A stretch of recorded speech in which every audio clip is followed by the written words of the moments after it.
Hi folks, Robbie here, M&R Farm. Hey, the following clips that that are going to follow this introduction are of three different gaited horses. The first one is my wife's dressage horse. He's 5 years old, big horse, big trot. And what I mean by a big trot, if you're not familiar with that, he's got so much movement in his body that his back comes up and down a long ways.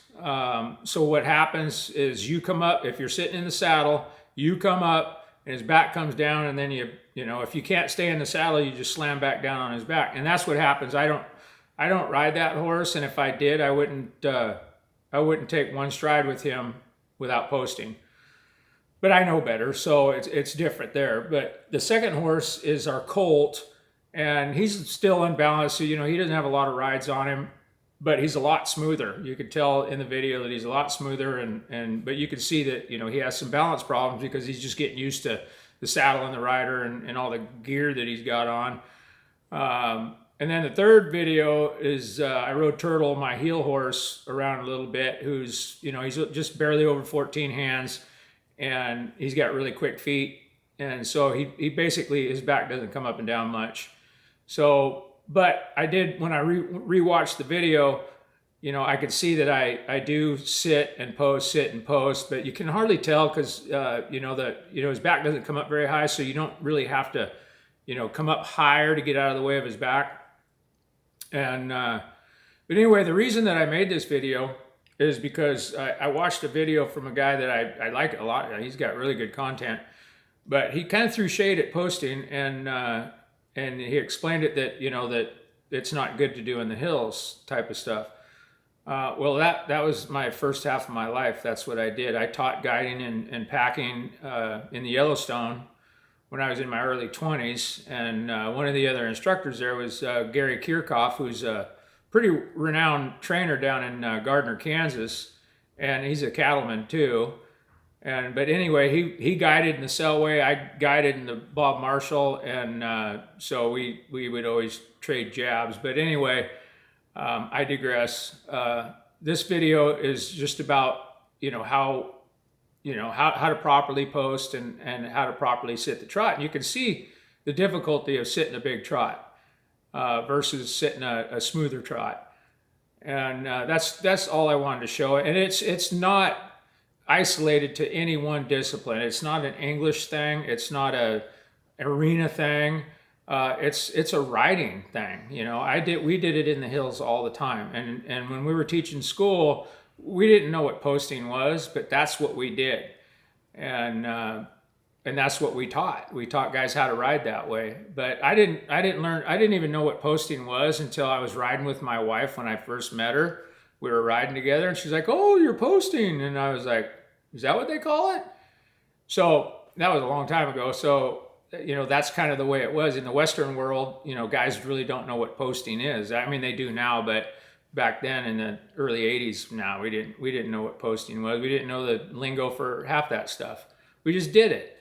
And that's why I wanted to make this video to get rid of any myths that posting is just for one discipline or another. It's not. It's part of riding, and really as a beginner you should learn to post.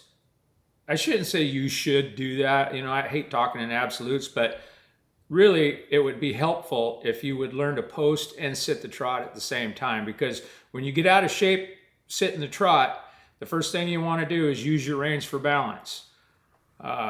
So when you're using your reins for balance, you could obviously see the mayhem you're going to cause there.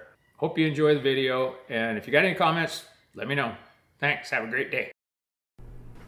This is what we call the jack in the box. Michelle's overextending here just to show you, the improper way to do it. And it's actually pretty hard to do it like that for any extended period of time. You'll get a heck of a workout. And here she is just in a normal post on that big trotted horse.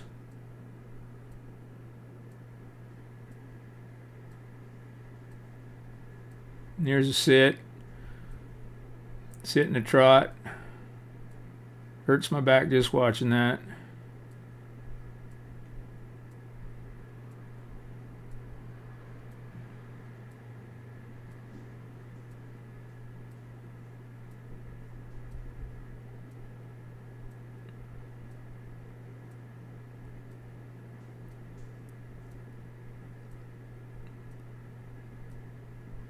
Here's a colt.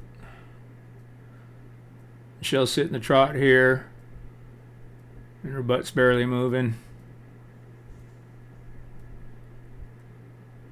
Although he's a little unbalanced, he's still got a lot of growing to do, a lot of developing.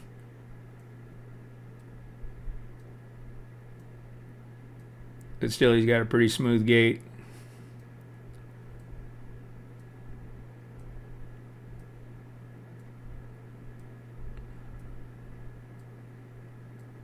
These horses I got from, well, not the dressage horse, but the quarter horses I got. A couple of them from Joel Kretz up there in Wakanda from the Promised Land Ranch. And he breeds Hancock bloodlines. And they're big, stout horses. Every one that I've gotten from him has turned out to be pretty good size. Except one turned out to be a really good heel horse. But these last two, pretty good size, good ranch horses, good minds, good in the branding pen.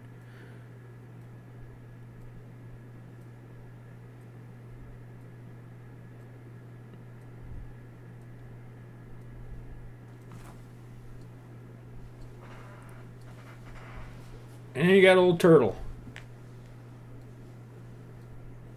Address unknown.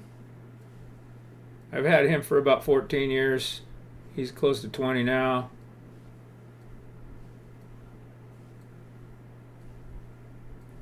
And he doesn't even really have a gait. He's so short. And he's ornery. He's got the temperament of a hippopotamus.